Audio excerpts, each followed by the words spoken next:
دوسری تواریخ اور اس کا 15واں باب جو 19 آیات پر مشتمل ہے۔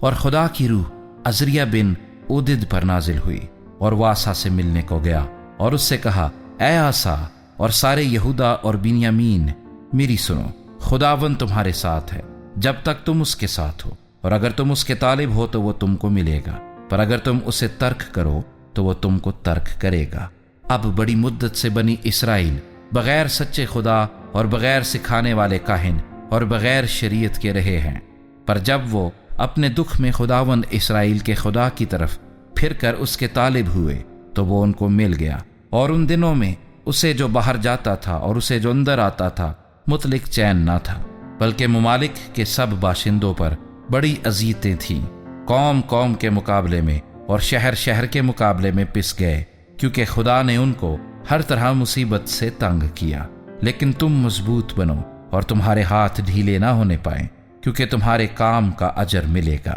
جب آسا نے ان باتوں اور اودد نبی کی نبوت کو سنا تو اس نے ہمت باندھ کر یہودا اور بنیامین کے سارے ملک سے اور ان شہروں سے جو اس نے افرایم کے کوہستانی ملک میں سے لے لیے تھے مکروہ چیزوں کو دور کر دیا، اور خداوند کے مذبح کو جو خداوند کے اسارے کے سامنے تھا پھر بنایا۔ اور اس نے سارے یہودا اور بنیامین کو اور ان لوگوں کو جو افرایم اور منسی اور شمعون میں سے ان کے درمیان بود و باش کرتے تھے اکٹھا کیا، کیونکہ جب انہوں نے دیکھا کہ خداوند اس کا خدا اس کے ساتھ ہے تو وہ اسرائیل میں سے باکثرت اس کے پاس چلے آئے۔ وہ آسا کی سلطنت کے 15ویں برس کے 3 مہینے میں یروشلیم میں جمع ہوئے، اور انہوں نے اسی وقت اس لوٹ میں سے جو وہ لائے تھے خداوند کے حضور 700 بیل اور 7,000 بھیڑیں قربان کی، اور وہ اس عہد میں شامل ہو گئے تاکہ اپنے سارے دل اور اپنی ساری جان سے خداوند اپنے باپ دادا کے خدا کے طالب ہوں، اور جو کوئی